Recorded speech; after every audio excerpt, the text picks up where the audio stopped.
मुझे अब डर नहीं लगता किसी के दूर जाने से, ताल्लुक टूट जाने से, किसी के मान जाने से, किसी के रूठ जाने से मुझे अब डर नहीं लगता।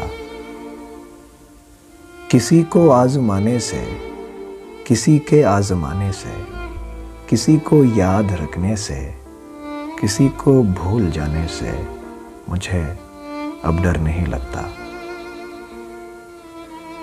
किसी को छोड़ देने से, किसी के छोड़ जाने से, न शम्मा को जलाने से, न शम्मा को बुझाने से मुझे अब डर नहीं लगता। अकेले मुस्कुराने से, कभी आंसू बहाने से, न इस सारे ज़माने से, हकीकत से फसाने से मुझे अब डर नहीं लगता। किसी की नारसाई से, किसी की पारसाई से, किसी की बेवफाई से, किसी दुख इंतहाई से मुझे अब डर नहीं लगता। मुझे अब डर नहीं लगता।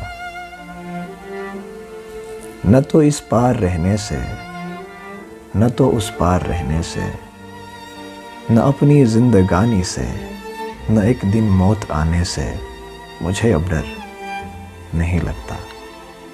मुझे अब डर नहीं लगता।